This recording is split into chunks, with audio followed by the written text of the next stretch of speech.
Major আপনার Sadiq, yes sir. আপনি আপনার টিম নিয়ে রেডি? জি স্যার।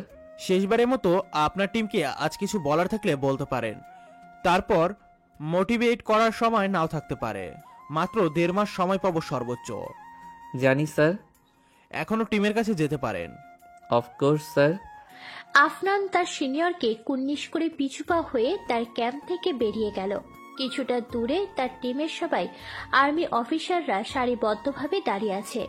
সবাই যতই শক্ত আর স্ট্রিক্টভাবে দাঁড়াক, চোখে মুখে হালকা ভয়ের ছাপ দেখা যাচ্ছে। আফনান বুঝলো এখন শেষবারের মতো মিশনে যাওয়ার আগে পুরো টিমের মনোবল কিছুটা বাড়াতে হবে।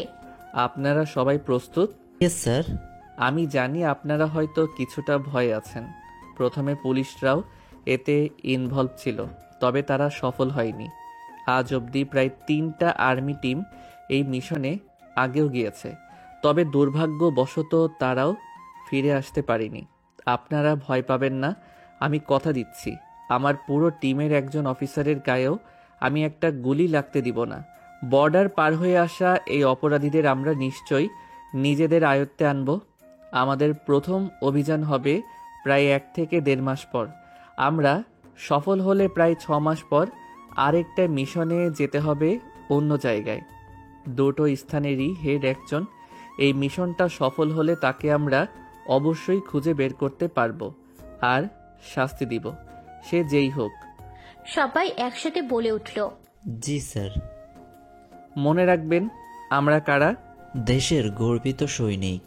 একদম ঠিক। একটা দেশ টিকেই থাকে সেনাবাহিনীদের ভরসায়। আমরা যে কোনো প্রয়োজনে দেশের খাতিরে সর্বদা প্রস্তুত থাকব। নিজেদের প্রাণের চেয়েও দেশটা আমাদের কাছে অধিক প্রিয়। Got it? Yes sir. আমার আপনাদের প্রতি বিশ্বাস আছে। আমরা পারব, আমাদের পারতেই হবে। আপনারা প্রস্তুত তো বীর সৈনিক? জি স্যার। আফনান সেই স্থান ত্যাগ করলো। বন্ধু মেজর রেহানের কাছে যায়, কিছুটা আড়ালে নিয়ে বলে, রোহান, আমাকে একটা হেল্প করতে পারবি? কি হেল্প? কাল একটা কাজ করতে হবে। আজ পুরো বাড়ি খালি, সবাই বিয়ের অনুষ্ঠানে গিয়েছে, শুধু রোদেলা আর অন্তরা যায়নি। রাতে খুব আজে বাজে স্বপ্ন দেখছিল অন্তরা। তার মা বলতো অন্তরা নাকি একটা আধ্যাত্মিক ক্ষমতা আছে। আসন্ন বিপদ সম্পর্কে নাকি ও স্বপ্নে একটু হলেও আন্দাজ পেয়ে যায়। অন্তরা অবশ্য নিজেও কিছুটা বিশ্বাস করে। একবার ছোটবেলা রাতে স্বপ্ন দেখেছিল তার শরীরের উপর কিছু দিয়ে আঘাত করা হয়েছে। এর পরের দিন তার একটা অ্যাক্সিডেন্ট হয়। আবার একবার স্বপ্নে দেখে সে ডিম ভাজতে গিয়ে পুড়িয়ে ফেলেছে। পরের দিন দেখা গেল হঠাৎ তাদের পাশের বাসায় আগুন লেগে যায়। এমন অহরহ ঘটনার সাক্ষী সে। সন্ধ্যা গড়িয়ে এখন প্রায় রাত। পুরো বাড়িতে অন্তরা একা। সকালে সবাই যাওয়ার সময় বারবার জোর করেছিল ওকে, তবে ও যায়নি। এদিকে রোদেলাও সন্ধে হতে বেরিয়ে গিয়েছে। আজকে নাকি নাইট শিফট। দারোয়ান কাকাকে বলে গিয়েছে অপরিচিত কেউ আসলে যেন গেট না খোলে। রোদেলা যথাসময়ে অফিসে পৌঁছে যায়। সাধারণত রাতের শিফটে পুরো অফিসে তেমন হাতে গোনা কয়েকজন ছাড়া কোনো লোক থাকে না। সব ইম্পর্টেন্ট ফাইল রিচেক দেওয়ার দায়িত্বটা পড়েছে রোদেলার উপর। না চাইতেও যখন তখন কাজ করতে হয় তাকে। তবে রাতে একা কাজ করতে খুব ভয় পায়। ওর ফোবিয়া আছে, অন্ধকার ভয় পায় খুব। তবে 4th ফ্লোরে নিজের ডেস্কে এসে কিছুটা অবাক হয় সে। একটা ফাইলও নেই। ফাইল কোথায়? এক পিয়ন কাকা নাস্তা নিয়ে স্যারের রুমে দিতে যাচ্ছিল। রোদেলাকে দেখে বলে, ম্যাডাম, স্যার কইছিল আপনারা দেখলে হের রুমে যাইতে কইতে। এইখানে নাকি বসে কাজ করবেন। কিছুটা বিরক্ত হয় রোদেলা, তবে প্রকাশ করে না। এই লোকটা গত 1 মাস জ্বালাতন করছে অনেক। প্রায় কারণে অকারণে রুমে ডাকবে। টুকিটাকি কাজ যা তার পিয়ের করার কথা সেই সবের জন্য ডাকবে রোদেলাকে। অফিসে ইতিমধ্যে গুঞ্জন শুরু হয়েছে কিছুটা। অনেককে বলেছে এদের দুজনের মাঝে কিছু একটা চলছে। কথাটা অবশ্য ইয়াসিনের পিয়ে ছড়িয়েছে। Hot hot tight fit western dress পরেও সুদর্শন বড়লোক ছেলেকে পটাতে না পারার ব্যর্থতার যন্ত্রণা থেকে মুক্তি পাওয়ার জন্য হয়তো। রোদেলা ইয়াসিনের রুমে যায়। এই রুমে যেতে তার অনুমতি লাগে না। ইয়াসিনই বলেছে তার অনুমতি নেওয়ার প্রয়োজন নেই। ইয়াসিন রোদেলাকে দেখে একটা মিষ্টি হাসি তাকায়। যেদিন থেকে রোদেলার অতীতের অভিশপ্ত ঘটনা ও জেনেছে, সেদিন থেকে 8-10টা সাধারণ ছেলের মতো ঘৃণার আশার জায়গায় যেন সহানুভূতি আর কিছুটা প্রেম জেগেছে মনে। কত ক্ষত মেয়েটার ভিতরে, এই জন্য ও খুব কম হাসে, হাসেও মলিন, যেন চাপা আর্তনাদ ভিতরে রয়ে যায়। ইয়াসিন ভাবে শুধু সত্যিকারের ভালোবাসায় পারবে মেয়েটাকে এই যন্ত্রণা থেকে মুক্তি দিতে। স্যার, হুম। আমাকে ডেকেছেন? ও হ্যাঁ, কাজের কথাই বলা হলো না। আপনি ওইখানে বসে কাজ করুন আজকে। কেন? এটা তো আমার ডেস্ক না। জানি আমি, আপনার পুরো ফ্লোরে আপনি একা, ইভেন এই ফ্লোরে আমি একা। ভাবলাম কিছুটা সঙ্গ পাওয়া যাবে। তাছাড়া আপনি নাকি অন্ধকারে ভয় পান, তাই এখানে বসেই কাজটা করুন। রোদেলা আর তর্ক করে না।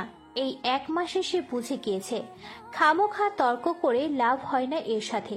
রোদেলা সেই ডেস্কে গিয়ে বসে, সাইড ব্যাগটা পাশে রাখে। ইয়াসিনের চেয়ারে বসে এখানটা খুব ভালো করে দেখা যায়। মাঝখানে শুধু একটা কাঁচ, তবে এ পাশ থেকে ও পাশ না দেখা গেলেও ও পাশ থেকে সব পরিষ্কার দেখা যায়। রোদেলা নিজের কাজ করতে থাকে, ইয়াসিনও ল্যাপটপে কাজ শুরু করে দেয়। শুধু একটু পরপর রোদেলার দিকে তাকিয়ে দেখে। She is beautiful. নিজের ফোনে একটা গান ছেড়ে তালে তালে কাজ করতে থাকে ইয়াসিন। অন্তরা একা একা খুব বোর হচ্ছে। কেন জানি আজ পড়তে বসেও ইচ্ছে করছে না। আজ সারাদিনে একবারও আফনানের সাথে কথা হয়নি। ব্যস্ত হয়তো খুব। অন্তরা টিভি অন করে কাভি হাম কভি তুম পাকিস্তানি নাটকটা দেখতে থাকে। কত কিউট কাপলটা, হানিয়া আমির ও one of the favourite actress.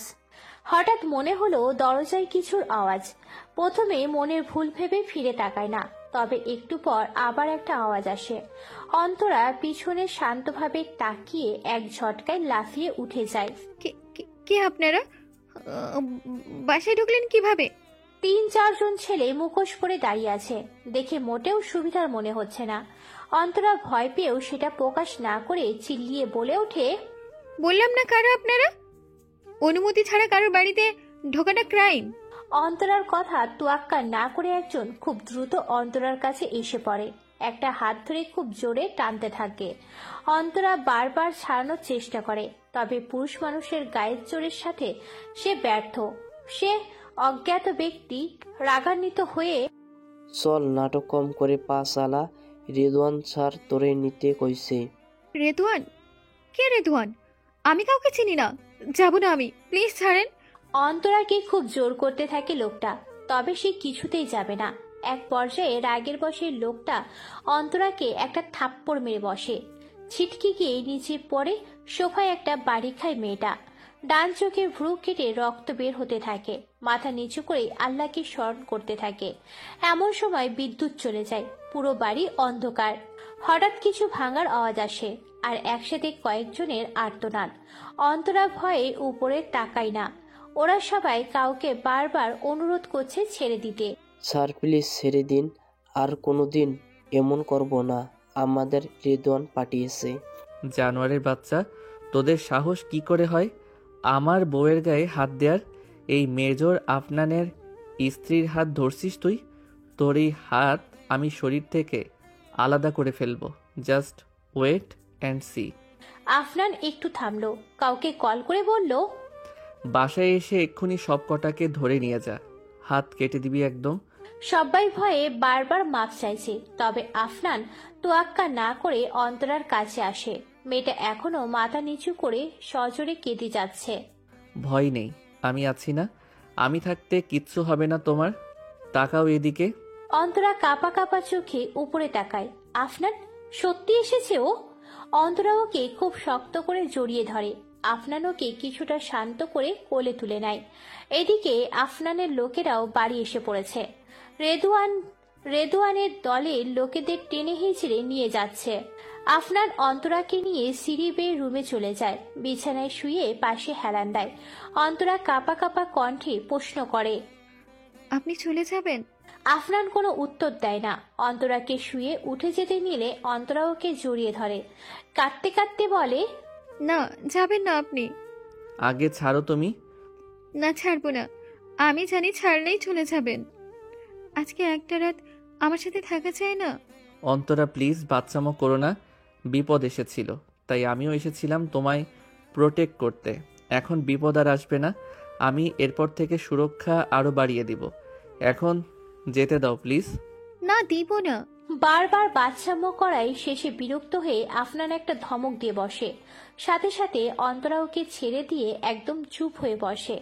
Afnan উঠে দরজার কাছে গিয়ে একবার পিছু ফিরে তাকায়।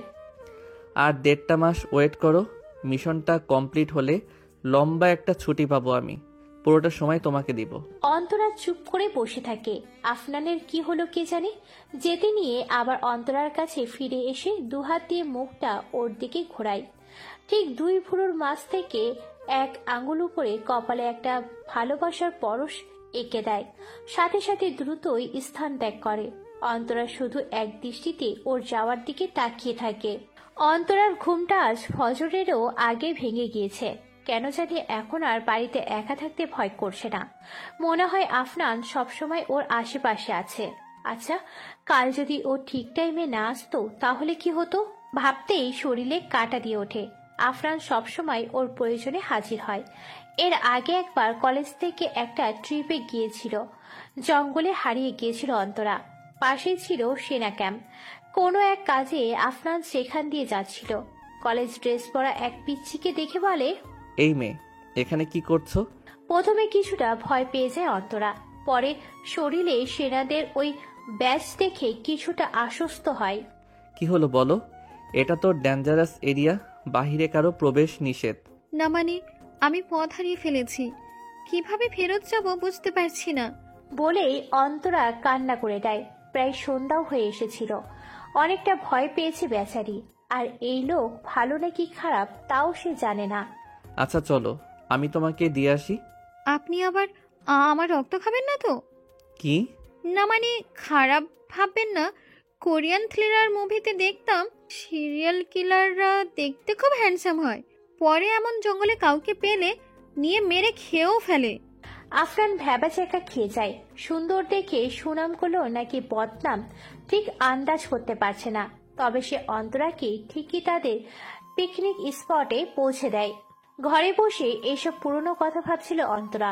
ওই দিন থেকেই আফনানকে বেশ মনে রেখেছে মেয়েটা।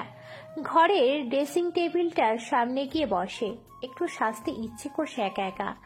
মেয়ে মানুষের এই এক অভ্যাস, যখন বাসায় কেউ থাকে না একা একা সাজবে, নিজেকে দেখবে, আবার একা একাই মেকআপ মুছে ফেলবে।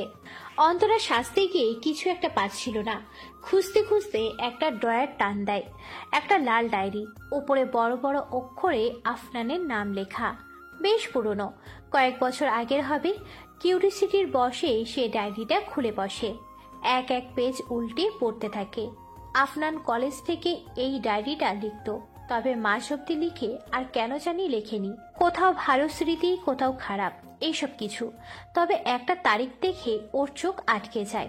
সেটা প্রায় 12 বছর আগের। অন্তরা পড়তে শুরু করে। তবে এখানে এমন কিছু লেখা ছিল যা পড়ে অন্তরার একদম বাকশূন্য হয়ে পড়ে। হঠাৎ হাত থেকে ডায়েরিটা পড়ে যায়। এসব কি সত্য? এমন হয়েছিল? নিজেকে নিজে প্রশ্ন করে অন্তরা। তার চোখ দিয়ে ফোঁটা ফোঁটা পানি বের হতে থাকে, যেন চোখের সামনে ভাসছে সবটা। 12 বছর আগে। আজ কলেজে অনেক বড় অনুষ্ঠান। কলেজের একজন ছাত্রকে সেনা ক্যাম্প থেকে পুরস্কৃত করা হবে। ছাত্রটির নাম হলো আফনান সাদিক। এই পুচকি ছেলে এমন কিছু করেছে যার জন্য পুরো সেনা ক্যাম্প তার কাছে কৃতজ্ঞ। দেশের একজন প্রতিষ্ঠিত বিজনেসম্যান মিস্টার ইহাইদ খান যে এত বড় ড্রাগস পাচারকারী ছিলেন, তা আবার ফাঁসাতে চেয়েছিলেন সেনা অফিসারকে, তা সবার কল্পনার বাইরে ছিল। কিছুদিন আগে কলেজ থেকে বান্দারবন পিকনিক ছিল। খেলার ছলে ঘুরতে ঘুরতে এক জায়গায় গিয়ে থামে আফনান ও তার বন্ধুরা। কিছু লোক মুখে কাপড় দিয়ে ঢেকে রেখেছে। একটা গাড়ির ট্রাঙ্ক ভর্তি করে কি যেন ভরছে আর নিজেদের মাঝে কথা বলছে। আফনানের বন্ধু এইসব আড়াল থেকে দেখে ফিসফিসিয়ে বলে, আফনান চল পালাই। আমাদের দেখলে বিপদে পড়ব। আরে থামো তো সিরাত, কিছু একটা তো এখানে হচ্ছে। সুবিধার বলে মনে হচ্ছে না। ওয়েট, সব ভিডিও করব আমি। সিরাত ভয়ে চলে আসে ঠিকই, তবে আফরান আসে না। এক এক করে সব ভিডিও করে, সাথে ওদের মধ্যে যা কথা হয় তাও উঠে যায়। কে এইসবের পিছনে, সে কাকে ফাঁসাতে চাই সব। অতপর লুকিয়ে ফিরত এসে সব প্রমাণ নিজের বাবা আরিফুল ইসলামকে দেয়। সেনাবাহিনীর সব অফিসাররা বেশ গর্বিত হয় ওর উপর। তবে এর ফল যে এত ভয়ানক হতে পারে তা ওদের পুরো পরিবার বুঝতে পারেনি। সারা রাত কাজ করে রোদেলা বেশ ক্লান্ত। পুরো রাত কম্পিউটারের দিকে তাকিয়ে থাকতে থাকতে চোখ ব্যথা করছে। ইয়াসিনও ইচ্ছে করে রাতে বাড়ি ফেরেনি। মেয়েটাকে একা রেখে যাবে না ও। চলুন মিস রোদেলা। রোদেলা পাশে তাকায়, হাতের ব্যান্ডেজটা নিয়ে দাঁড়িয়ে আছে ইয়াসিন। রোদেলা জিজ্ঞাসাসূচক দৃষ্টিতে তাকালে ইয়াসিন ইশারা দিয়ে বোঝায় আজ এই অবধি। রোদেলা উঠে ক্লান্ত শরীরে ব্যাগ নিয়ে বেরিয়ে পড়ে। ইয়াসিনও পাশে পাশে হাঁটছে। আজ খুব টায়ার্ড মনে হয়। জি। আমি বসে দেই?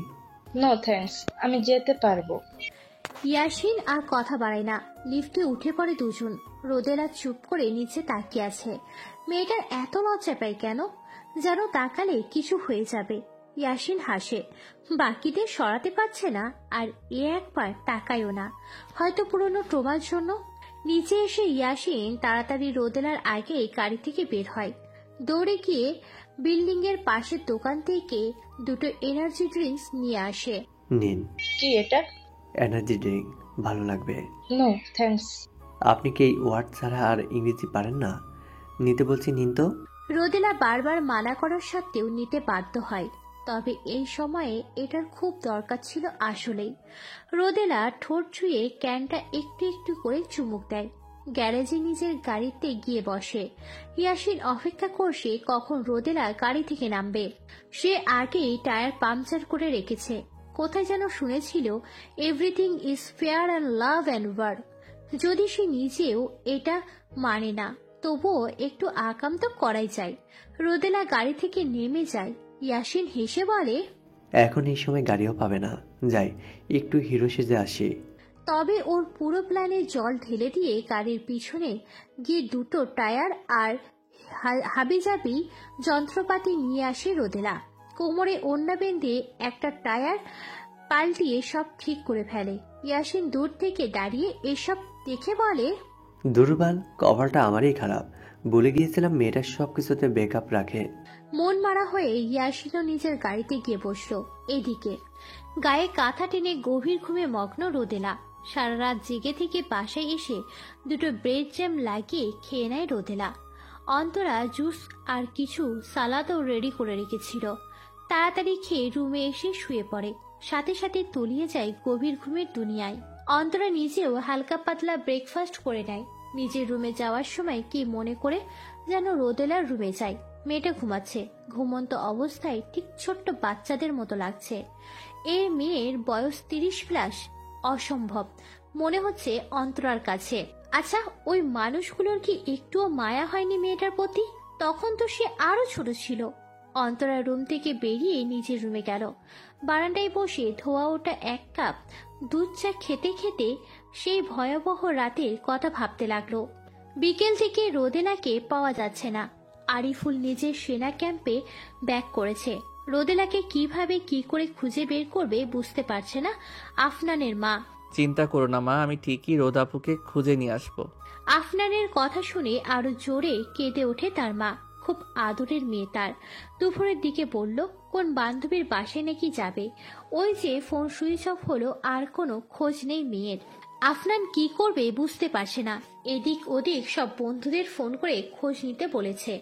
আর কত এইভাবে বসে থাকবে ঘাপটি মেরে? না, আর সম্ভব না। আফনান বাড়ি থেকে বের হয়ে তার এক ফ্রেন্ডের কাছে চলে যায়। হাসিব? না রে, তবে তুই চাইলে সম্ভব। হাসিব খুব ভালো ফোন এক্সপার্ট। অনেক আগে একবার রোদেলার কথায় আফনানের সাথে রোদেলার ফোনের কানেক্ট করে দিয়েছিল, যেন আফনান বাসায় দেরি করে ফিরলেও কোথায় কি করছে তা খোঁজ রাখতে পারে।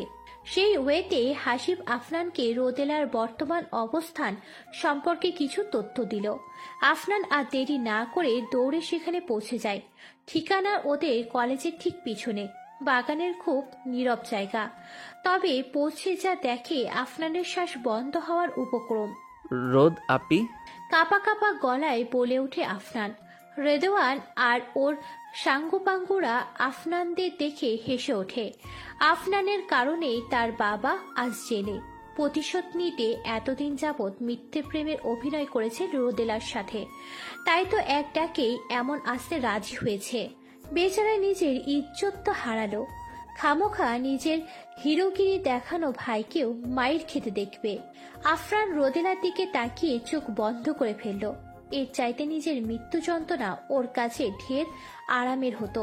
নিজের চোখের সামনে বোনকে ধর্ষিত হতে দেখার অনুভূতি একটা ভাইয়ের কাছে কতটা কষ্টকর তা এমন কাটাই কাটাই অনুভব করছে আফনান।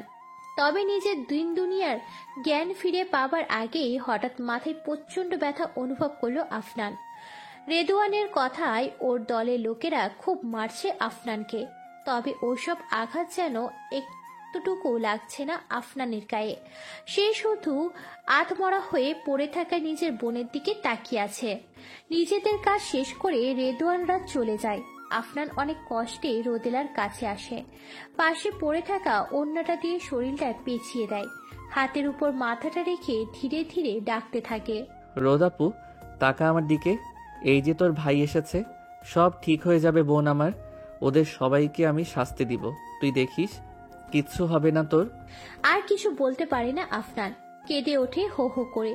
সেদিন রোদেলার শরীরটা বেঁচে গিয়েছিল, তবে মরার মতোই। তারপর থেকে হাসি খুশি মেয়েটা একদম নিশ্চুপ, অনুভূতি শূন্য হয়ে ওঠে। আফনানের মা এতটা বছর যাবৎ মেয়ের সাথে রাগ করে আছেন, কথা বলে না। এইসবের জন্য সে নিজের মেয়েকেই তাই করে। কেন ওই কয়েকদিনের পরিচিত একটা ছেলেকে ভালোবেসে নিজের পরিবার ছেড়ে যেতে গেল? আজকালকার মেয়েরা এত সাহস ছেলেদের বিশ্বাস করে ফেলে, যার ফুলের মাসুল তাদের পুরো জীবনভর দিতে হয়। তবে কয়েক বছর অবধি সাইকেট্রিক্স দেখিয়ে চিকিৎসা নিতে হয়েছিল মেয়েটার। পড়াশোনাটাও এই জন্য ছেড়ে দিতে হয়েছিল। পুরো এক ঘর হয়ে উঠেছিল মেয়েটা। আর এই জানোয়ারগুলো, এরা ঠিকই বিদেশে গিয়ে বিন্দাস জীবনযাপন কাটাচ্ছে। আরিফুল ইসলামের মনে হয়েছিল তার মতো কাপুরুষ বাবা এই দুনিয়ার আর একজনও নেই। নিজে একজন সেনা অফিসার হয়েও মেয়ের সাথে হওয়া এই অন্যায়ের শাস্তি সে দিতে পারেনি। কম কথা শুনতে হয়নি সবার মেয়েটাকে। ওর তো কোনো দোষ নেই, ও তো শুধু কাউকে ভালোবেসেছিল, বিশ্বাস করেছিল, আর কি। যেসব ছেলেরা মেয়েদের বাজে চোখে দেখে, তাদের ইফটিজিং করে কিংবা ধর্ষণের মতো জঘন্য কিছু করে, ওরা জানেও না যে এর প্রভাব একটা মেয়ে ও তার পরিবারে কতটা জঘন্যভাবে পড়তে পারে। ওরা এইসবের আগে একবারের জন্য নিজের মা, বোন, সন্তানের কথা ভাবে না। হয়তো নিজের পরিবারের সদস্যকেও ওরা এই চোখেই দেখে। সেদিন থেকে আফরান শুধু নিজের ক্যারিয়ারে ফোকাস করেছে। যেইভাবেই হোক ওই পাপীদের ধরে বোনের সাথে হওয়া অন্যায়ের বদলা নিতেই হবে। দুপুরে উঠে ফ্রেশ হয়ে নেয় রোদেলা। একটা নীল রঙের গোল জামা পরে নেয়। একপাশে আয়নার কাজ করা ওড়না ঝোলানো। আজ দুপুর থেকে সন্ধ্যা অবধি শিফট। ভালোই হলো, রাতে আর বাড়ির বাইরে যেতে হবে না।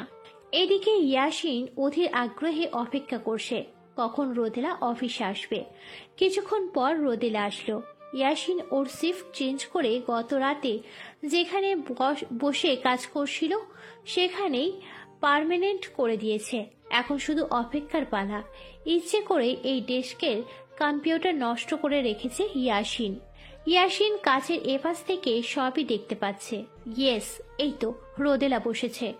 এখন কম্পিউটার অন করে দেখবে কাজ করছে না। সবাইকে ডাকবে, কেউ ঠিক করতে পারবে না। এই ভেবে ইয়াসিন খুব খুশি হয়। আবায়গা মজা, আমাকে ডাকবে, আমি কম্পিউটার ঠিক করে দেব। রোদেলার চোখে আমি হিরো হব। আমার প্রতি ও কিছুটা থ্যাঙ্কফুল হবে। আমি ওর নাম্বার চাইব যেন কোনো সমস্যায় আমাকে ডাকে। একটু একটু কথা হবে, তারপর ভালো লাগা হবে, ভালো লাগা থেকে ভালোবাসা হবে, পরে প্রেম হবে, কয়েকদিন পর বিয়ে করব। বিয়ের পর দুটো বাচ্চা হবে, ছেলের নাম দেব। আর কিছু ভাবতে পারে না ইয়াসিন। বেচারা সব পরিকল্পনা ভেস্তে যায় যখন মনে পড়ে আজ বৃহস্পতিবার।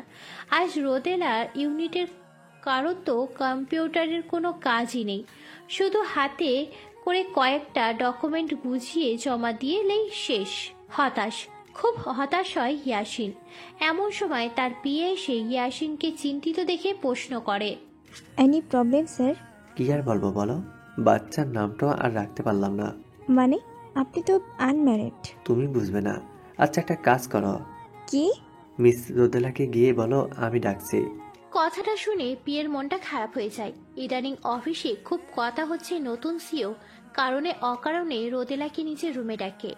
Maybe something is happening between them. আমাকে ডেকেছেন স্যার? রোদেলার কথায় ওর দিকে ফিরে তাকায় ইয়াসিন। বেচারার মুখটায় পুরো রাতের আধার নেমে আসে। কত সুন্দর প্ল্যানিং করেছে, সব শেষ। রোদেলা এখন আর বিরক্ত হয় না, এতদিনে অভ্যাস হয়ে গিয়েছে। এই ছেলে প্রথমে ডাকবে, তারপর ভাবনায় ডুবে যাবে। স্যার ভাবা হলে বলবেন। রোদেলার কথায় ইয়াসিন একটু নড়ে বসে। মেয়েটা কি ওকে পাগল ভাবছে? ভাবলে ভাবুক, পৃথিবীর সকল প্রেমিক পুরুষরাই পাগল। সুস্থ হওয়ার মূলত অভিনয় করে। ইয়াসিন কফির দিকে তাকিয়ে ইশারা করে বলল, এক কাপ কফি বানাতে হবে তো, দিচ্ছি। ইয়াসিনের কথার মাঝে কথা থামিয়ে রোদেলা কফি রেডি করতে থাকে আর ভাবে মাস শেষে স্যালারিটা কাজের জন্য পায় নাকি ডেলি কফি বানিয়ে দেওয়ার জন্য। দ্রুত কফির কাপটা ইয়াসিনের টেবিলে রেখে বেরিয়ে যায়। একবার পিছনেও ফিরে তাকায় না। ইয়াসিনের মুডটা অফ হয়ে যায়। সে কি দেখতে এত খারাপ যে তার দিকে একবার ফিরেও তাকায় না?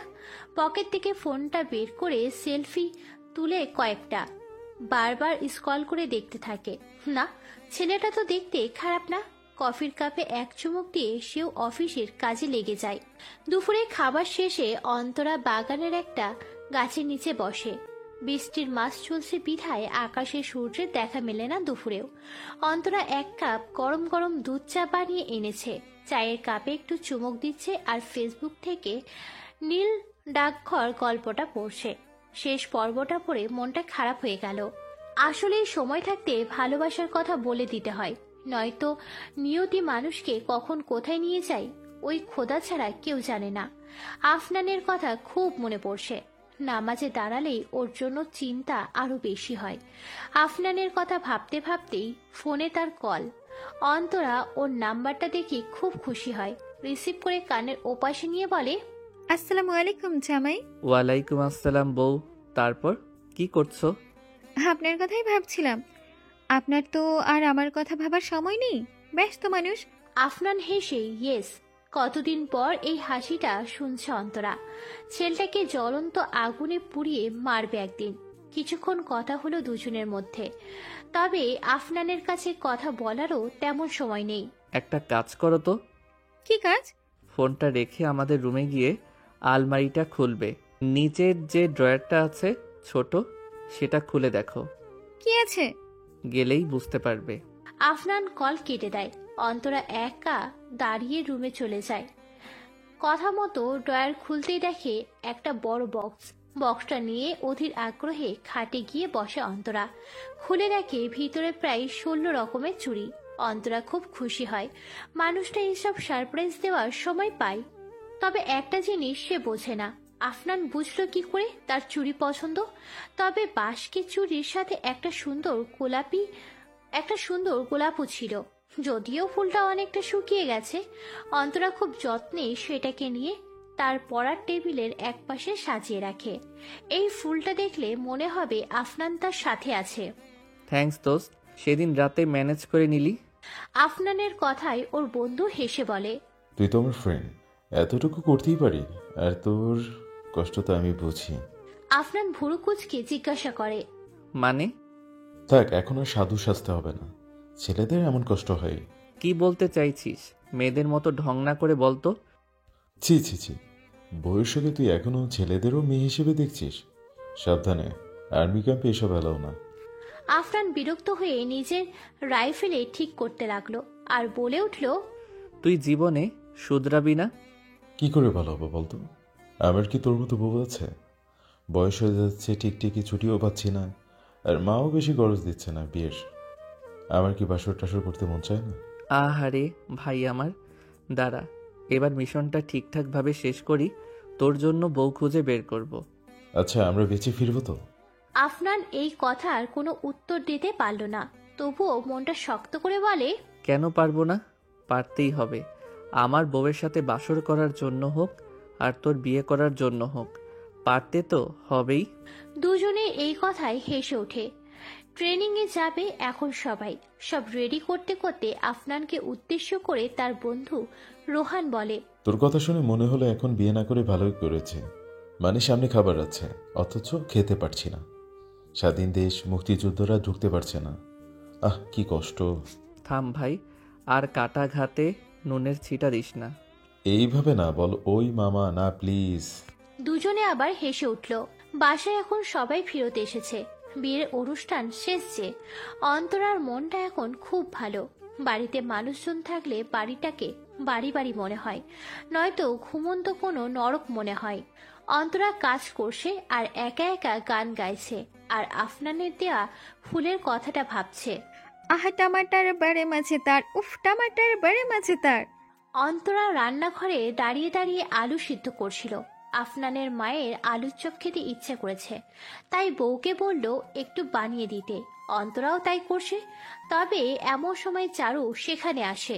চারু ওই বাড়ি থেকে আসার পরই একটু কেমন জানি করছে, মানে অন্তরার দিকে বারবার তাকাইয়ে কি যেন ভাবছে। অন্তরাও বিষয়টা বুঝতে পেরে বলে ওঠে, আপু কিছু বলবেন? না, কিচ্ছু না। চারু তাড়াতাড়ি সেখান থেকে একটা বাটি নিয়ে সরে আসে, আর মনে মনে ভাবে, মেয়েটা সন্দেহ করলো না তো? আফরান জানতে পারলে জানে শেষ করে দেবে। সে আড়ালে এসে কাউকে কল দিয়ে বলে, সাবধান, আফনান কিন্তু আপনাকে ছাড়বে না। সবটা বুঝে ফেললে আমিও শেষ। ফোনের ওপাশ থেকে উত্তর এলো, ডোন্ট ওয়ারি, এটাই মেজর আফনান সাদিকের জীবনের শেষ মিশন হবে। I challenge you. চারু একটা ডেভিল স্মাইল করে ফোন রেখে দিল। অন্তরার দিকে তাকিয়ে ভাবলো, আমি যাকে পাইনি তাকে কাউকে পেতে দেব না। নিজের নাম শুনে পিছনে তাকায় ফারিয়া। সকাল সকাল ভার্সিটি যাচ্ছিল। রিস্কা না পাওয়ায় ফুটপাতে হেঁটে যাচ্ছিল। খুব একটা দূর না ভার্সিটি, তবে পরিচিত কণ্ঠে নিজের নাম শুনে দাঁড়িয়ে যায়। পিছনে ফিরে দেখে পরিচিত মুখ। চেহারায় অটোমেটিক হাসি চলে আসে। সাইম এখানে হঠাৎ? কেন আসতে পারি না? ফারিয়া হাসে। সাইম কাছে আস্তে আস্তে বলল, হাসবেন না ম্যাডাম, হিন্দিতে একটা কথা আছে, হাসি তো ফাঁসি, ওইটা মনে রাখবেন। ফারিয়া যেন আরো জোরে হেসে ওঠে।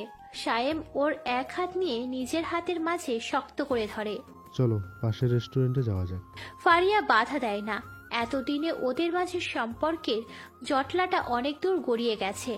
এখন অনেক সময় বসে বসে সায়েম দুনিয়ার আজগুবি সব গল্প বলবে, আর ফারিয়া এক হাত ভাঁজ করে মাথা রেখে মুগ্ধ নয়নে, এখন কেমন আছে মিস রোদেলা? আলহামদুলিল্লাহ। যাক, বাঁচা গেল। আমি যে কত টেনশনে ছিলাম। রোদেলা একটু বাঁকাভাবে ইয়াসিনের দিকে তাকালো, পরে অন্যদিকে মাথা ঘুরিয়ে নেয়। এতদিনে এই লোকটার নিব্বা মার্কা প্রেমে রোদেলার অভ্যস্ত হয়ে গিয়েছে। ইয়াসিনের ব্যবহারে সে ইদানিং পরিষ্কার বুঝতে পারছে লোকটা ওর প্রেমে পড়েছে। একটু হাসে সে আনমনে। ওর পাগলামোর প্রশংসা না করে পারা যাবে না। তবে তার পরপরই মুখের হাসি থেমে যায় রোদেলার। তার সত্যিটা হয়তো ও জানে না, না জানারই কথা। জানলে আর এইসব পাগলামি করতো না। ইয়াসিন রোদেলার দিকে তাকিয়ে ভাবতে থাকে, এখনই এত ইনোসেন্ট ওর ফেসটা। আচ্ছা, ওই জানোয়ারগুলোর এতটুকু বাঁধল না বিবেকে? ওরা মানুষ নাকি অন্য কিছু? একটা কথা বলি? জি স্যার, বলুন। আমি যদি আপনার বাসায় বিয়ের প্রস্তাব পাঠাই, আপনি মাইন্ড করবেন? রোদেলা হতবম্ব হয়ে যায়। এখন এইভাবে এখানে ইয়াসিন এমন কিছু বলতে পারে, সেটা রোদেলার ভাবনার বাহিরে ছিল। আর বাসা অবধি যাওয়া মানেই সবটা জেনে যাওয়া। তখন বাকিদের মতো এই লোকটাও নাক ছিটকাবে। তার মানে এই চাকরিটা আর বেশি দিন করা হবে না। রোদেলাকে এতটা ঘাবড়ে গিয়ে চুপ থাকতে দেখে ইয়াসিন বলে, আমি আপনাকে জোর করব না মিস রোদেলা।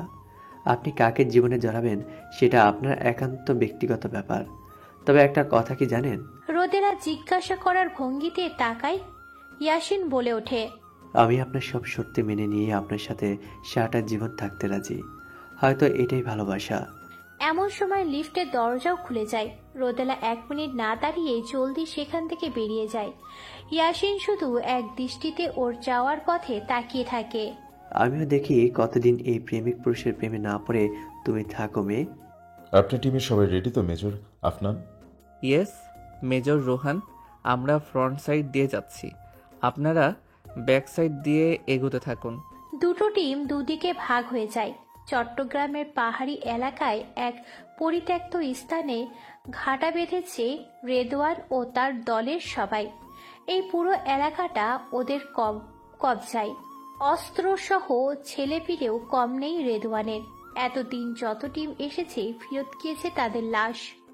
আজ পুরো সেনাবাহিনীর সবচেয়ে বেস্ট দুটো টিম এসেছে এই ভয়ানক রণক্ষেত্রে।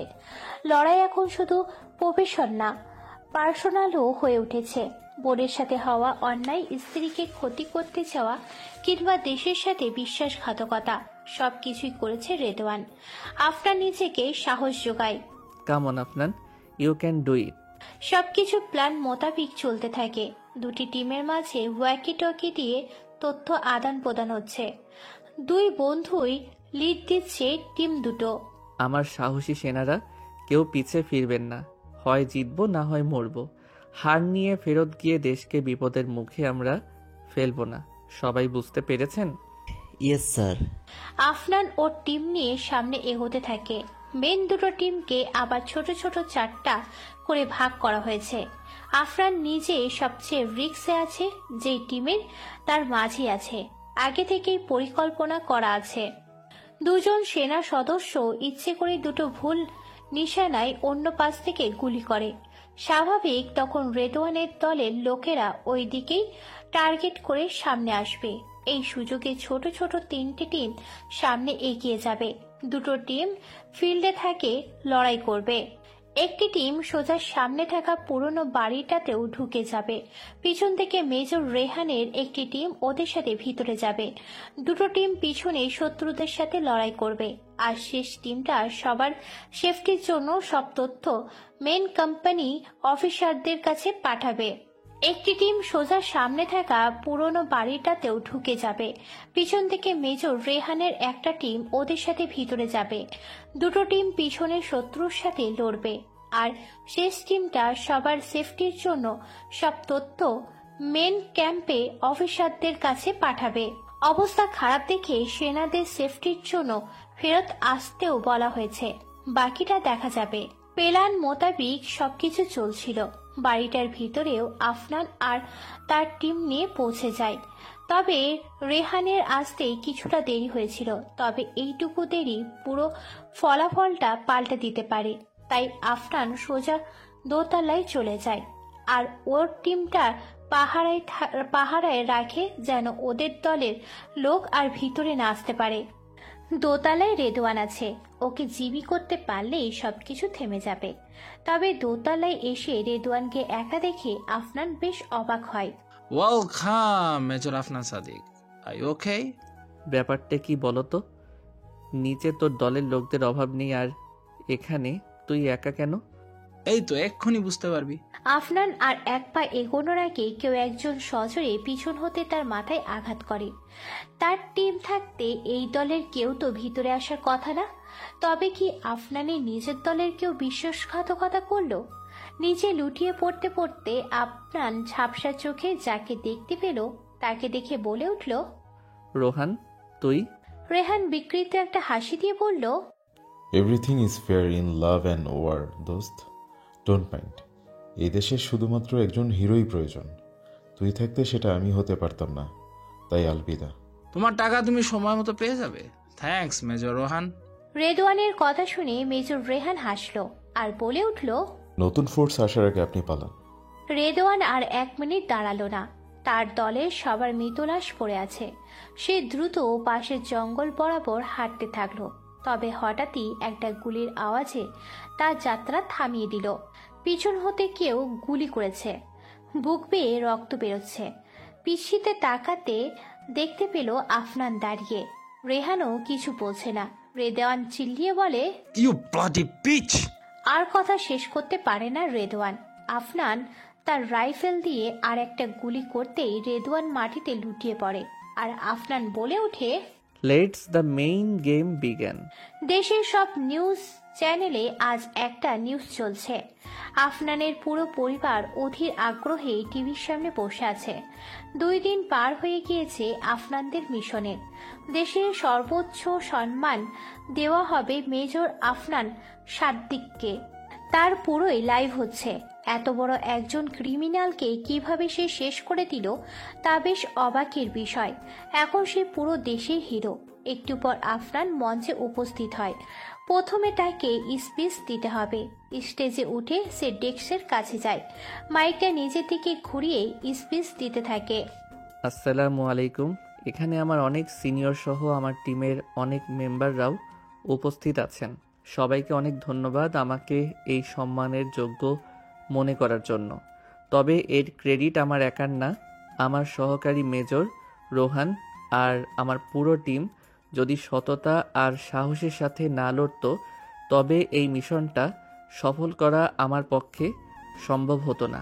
আফনান একটু থেমে আবার বলতে শুরু করে, আমরা চেয়েছিলাম রেদওয়ানকে জীবিত ধরতে, তবে ও পাল্টা আমাদের আক্রমণ করায় সেটা সম্ভব হয়ে ওঠেনি। তাই আত্মরক্ষার খাতিরে ওকে মারতে হয়েছে।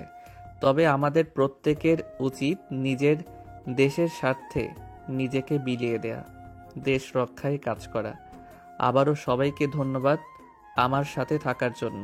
সবাই করতালির মাধ্যমে আফনান ও তার টিমকে অভিনন্দন জানায়। সিনিয়র অফিসাররা আফনানের সাথে হ্যান্ডশেক করে বলে, congratulation young man, you deserve it. আফনানের বুকে একটা ছোট্ট ব্যাজ লাগিয়ে দেয়। এটার পাওয়ার স্বপ্ন ডুবে থাকা হাজারো আর্মি অফিসার। টিভিতে এইসব দেখে কান্নায় ভেঙে পড়ে আরিফুল ইসলাম। সে নিজে যা করতে পারেনি তার ছেড়ে পেরেছে। গর্বে তার শির আজকে অনেক উপরে। অন্তরা আজ যেন একটু বেশি ভালো লাগছে। সে চুপিসারে সবার মাঝ থেকে দৌড়ে দোতলায় নিজের রুমে চলে গেল। আফনানকে কল করবে ভাবতে দেখেই সেই আগে কল করেছে। আসসালামু আলাইকুম বউ। ওয়ালাইকুম আসসালাম। এখন ছুটি পাবেন না? আজব তো, কেমন আছি, কি করছি, কিভাবে কি হলো তা না জিজ্ঞেস করে তুমি ছুটির কথা বলছো? অন্তরার মনটা খারাপ হয়ে গেল। অন্তরাকে চুপ থাকতে দেখে আফনান বলে উঠল, আজ বিকালে আসছি। রেহানের কথা শুনে ব্যাগ গোছানো থামিয়ে আফনান ওর দিকে তাকায়। তোরে বললাম একটু ঘুমিয়ে নে, নিলি না তো? এখন কি ঘুমের সময় নাকি? কি যা তা বলছিস? না মানে বউয়ের কাছে গিয়ে তো আজ আর ঘুমাবি না, তাই আর কি। আফরান একটা ছোট্ট বালিশ রোহানের দিকে ছুঁড়ে মেরে বলে, হিংসা হলে এই বালিশ জড়িয়ে আজ শুয়ে থাকিস?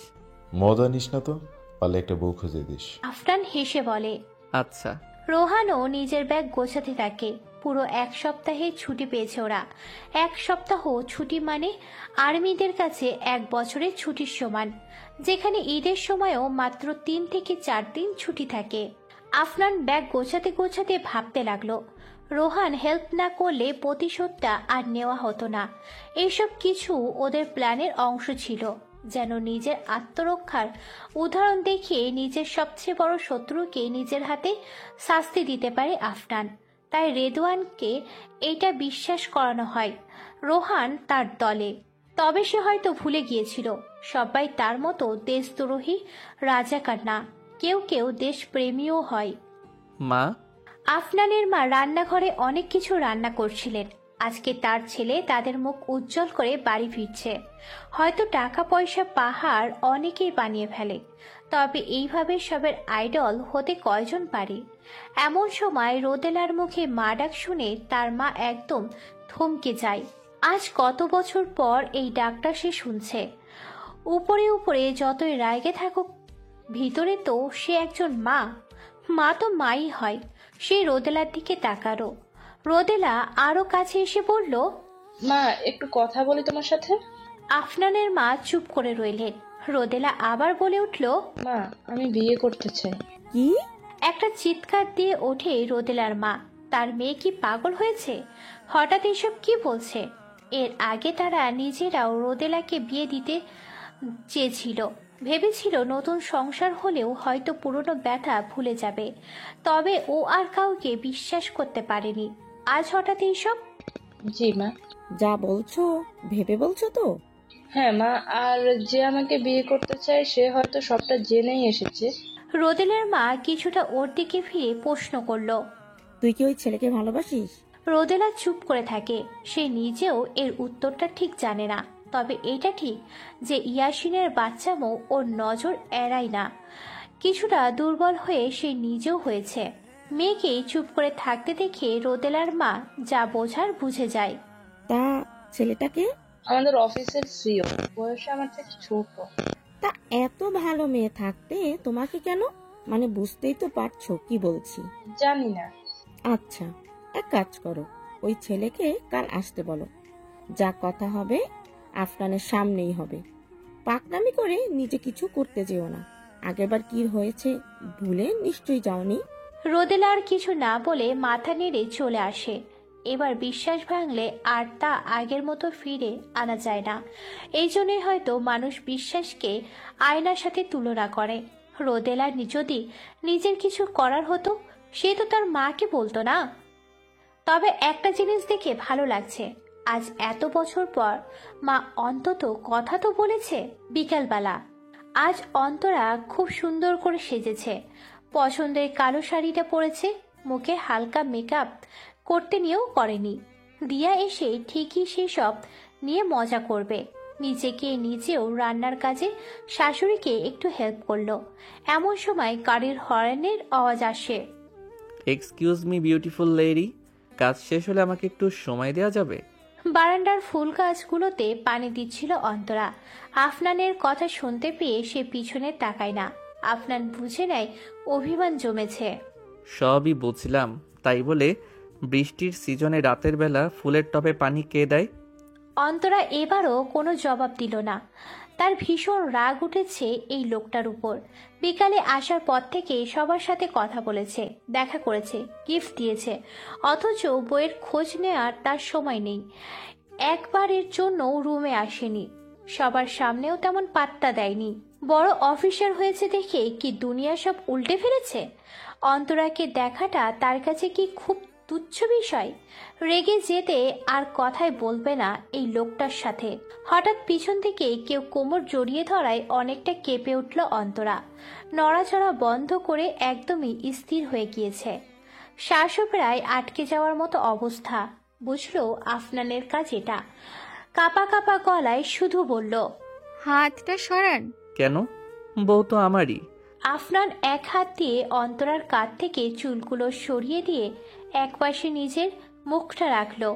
আরো শক্ত করে কোমরটা জড়িয়ে ধরে বলল, সবসময় বাচ্চাদের মতো নাক ফুলিয়ে থাকলে হয় না, এখন বড়দের মতো কিছু করার সময়। অন্তরা শুধু কেঁপে উঠল, কিছু বলল না। কেন জানি এখন একটু বেশি ভয় লাগছে আফনানকে। আফনান অন্তরার হাত ধরে ওকে নিজের দিকে ঘোরায়, মুখটা উঁচু করে ধরে কপালে একটা চুমু দেয়। অন্তরা চোখ বন্ধ করে দাঁড়িয়ে আছে। দূরে গিয়ে বাধাও দিচ্ছে না, কাছে এসে সায়ও দিচ্ছে না। আফনান ওর অবস্থা বুঝতে পেরে বলে, ভয় করছে? আপনার কথা কাজ সবকিছু আজ একটু অন্যরকম লাগছে। কি চান? আমি কি চাই তুমি জানো না? অন্তরা চুপ হয়ে যায়। আফনান আবার বলে ওঠে, একটু সুযোগ দিবে তোমার মাঝে হারিয়ে যাওয়ার? আমার মাঝে হারাবেন মানে? আমি কি গোলক থানা নাকি? অন্তরার বোকা বোকা কথায় এমন অবস্থায় হেসে ফেলে আফনান। ওকে কোলে করে নিয়ে খাটে শুয়ে দেয়। অন্তরাও বাধা দিচ্ছে না, স্বামী তো, তারও তো অধিকার আছে। আফনান অন্তরার অনেকটা কাছে চলে আসে। রাত গভীরের সাথেই স্পর্শটাও অনেকটা গভীর হয়। কিছুক্ষণ পর, আউচ, অন্তরা ব্যথা পাচ্ছি তো। সরি। তুমি তো কাছে আসতে চাইতে, এখন এভাবে খামচি দিচ্ছ কেন? পিঠটা শেষ করে দিলে। সরি, একটু ভয় পেয়ে গেছিলাম। অন্তরার কাদো কাদো মুখ দেখে আর আফনান কিছু বলল না। আজ রাতে তার পিঠে আঁচড়ের দাগের কোনো কমতি হবে না, সে বুঝে গিয়েছে। আর সময় নষ্ট না করে সে অন্তরার মাঝে আবার ডুব দিল। তারপর এদিকে সব দেখে চারুও বুঝে ফেলে সে কত বড় ভুল করেছে। নিজেকে ওয়াদা করবে এই ভুল আর করবে না। সে ভালোবাসা থেকে স্বামীকে দূরে রেখেছে, তা আর করবে না। সকালবেলা অন্তরার ঘুম একটু আগে ভেঙে গিয়েছে। আফনানের দিকে তাকিয়ে দেখে এখনো ঘুমাচ্ছে। ওকে আর ডাকে না, আস্তে করে উঠে গিয়ে ফ্রেশ হয়ে আসে। এসে দেখে আফনান উঠে গিয়েছে। গুড মর্নিং জামাই। ব্যাড মর্নিং বউ। কেন, কি হলো আবার? আমাকেও ডাকতা, একসাথে যেতাম। ইউনো, দেশে পানির খুব সংকট, আমাদের উচিত পানি বাঁচানোর। থাক, আর দেশের চিন্তা করতে হবে না, ফ্রেশ হয়ে আসেন। আফনান আর কোনো কিছু না বলে ফ্রেশ হয়ে আসলো। এসে দেখে অন্তরা সবকিছু গুছিয়েছে, নিচে যাচ্ছে। আফনান ওর এক হাত টেনে নিজের সাথে মিশিয়ে বলল, এত তারা কিসের বউ? ছাড়েন, এখন সময় নেই, বাসায় মেহমান আসবে। কোন মেহমান আসবে যে আমার থেকেও বেশি জরুরি? রোদাপুকে দেখতে আসবে। আফনানের মনে পড়ে কাল সন্ধ্যায় তার মাও এই ব্যাপারে বলেছিল। ইয়াসিন নাকি কি যেন নাম ছেলেটার।